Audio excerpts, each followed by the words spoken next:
हैं जी अपनी एक और खबर की ओर। यह खबर भी बड़ी दिलचस्प और अहम है क्योंकि मामला ऑक्सीजन का है और ऑक्सीजन की फराहमी को यकीनी बनाने के लिए सूबाई इंतजामिया और स्टेट एडमिनिस्ट्रेशन ने बड़ा प्लान बनाया और उस प्लान के तहत हर डिस्ट्रिक्ट को ऑक्सीजन प्लांट जो है वो बनाए दिए गए और ऐसा ही ऑक्सीजन प्लांट जिला शोपियां के अस्पताल को भी दिया गया, जिसके बाद काफी वाहवाही भी लूटी गई। लेकिन कल रात देर गए आनंद फानन में उस ऑक्सीजन प्लांट को वहां से वापस लेने की भी खबरें आ रही थी और जो ही यह खबर सामने आई मकामी आबादी ने एहतजाज किया और एहतजाज इस तरीके से किया कि सूबाई इंतजामिया से लेकर जिलाई इंतजामिया तक हिलना पड़ा और अपने डिसीजन को वापस लेना पड़ा है। और जब ये वापस डिसीजन लेना पड़ा उसके बाद सवाल उठ रहे हैं कि दिन के उजाले में जो चीज दी गई थी रात के अंधेरे में इस चीज को क्यों वापस लिया जा रहा था, इसकी जवाबदेही होनी चाहिए।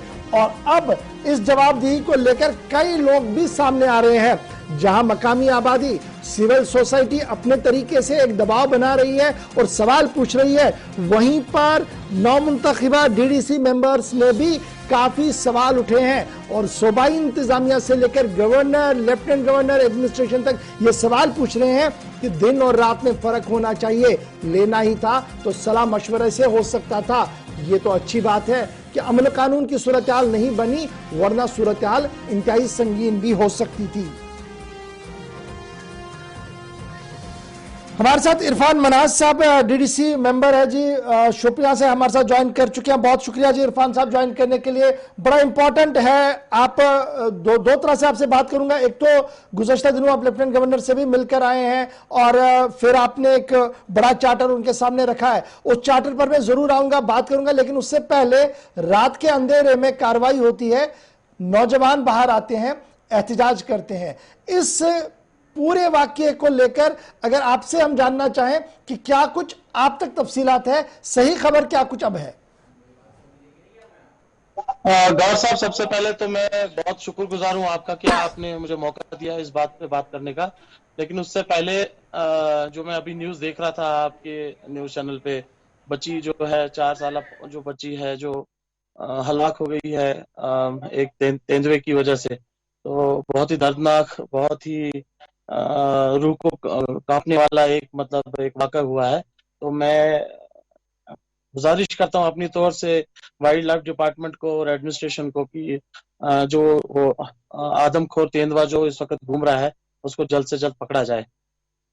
रही बात आपके 2 सवाल हैं कि मैं एक तो एलजी साहब से गुज़श्ता दिनों मिल के आया हूं और ऑक्सीजन का जो ये कल का जो वाक़या हुआ है, तो पहली बात तो यह है कि मैं कल ही जो है गवर्नर साहब से मुलाकात करके आया हूं 1 to 1 और उसमें मैंने बहुत सारी चीजें गवर्नर साहब के सामने रखी हैं, जिसमें शोपियान की जो है डेवलपमेंट के बारे में मैंने सारी चीजें सामने, बहुत सारी जो मेमोरेंडम ऑफ डिमांड है वो सामने रखा है, जो मैं शेयर भी कर चुका हूं बाकी सब अपने जितने भी हमारी इलेक्ट्रॉनिक और प्रिंट मीडिया है।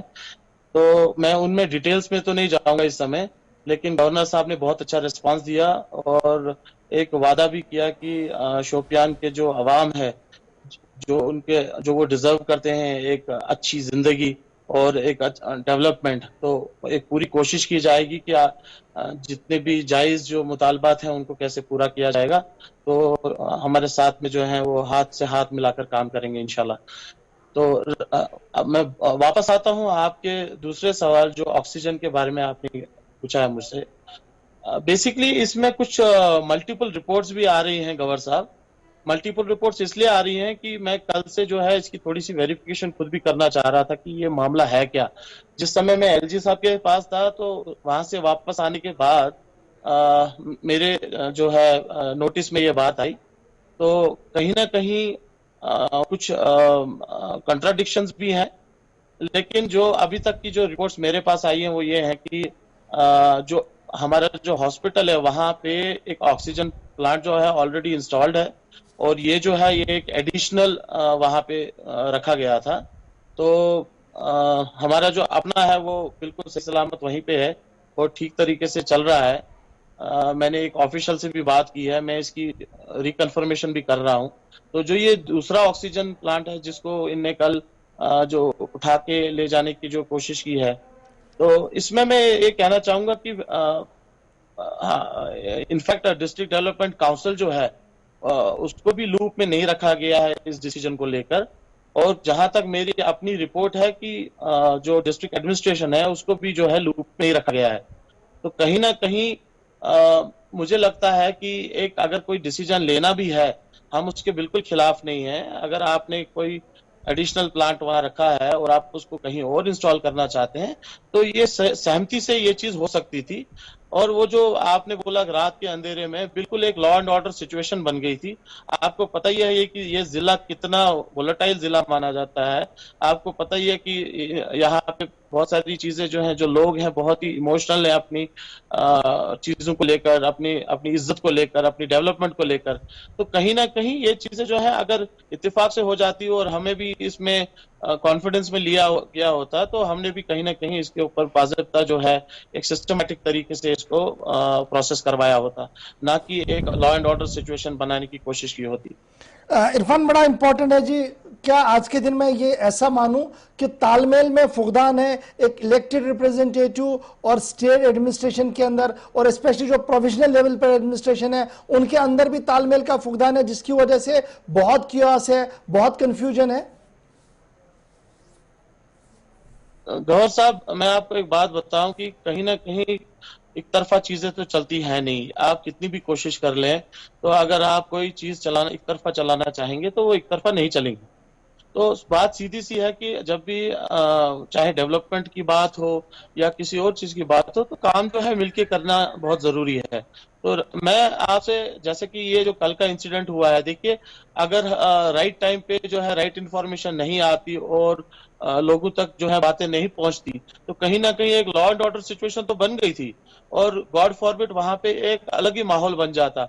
और आपको पता है कि हमारे यहाँ पे इस तरीके के जो कुछ लोग भी हैं, मैं उनका नाम नहीं लेना चाहता, वो without confirmation, without authenticity of the news, उसको क्या करते हैं अपने पॉलिटिकल पॉइंट्स स्कोर करने के लिए इमीडिएटली जो है मैदान में कूद पड़ते हैं, वो बिना ये सोचे कि इसका क्या खामियाजा उठाना पड़ेगा अवाम को भी और पूरे डिस्ट्रिक्ट को।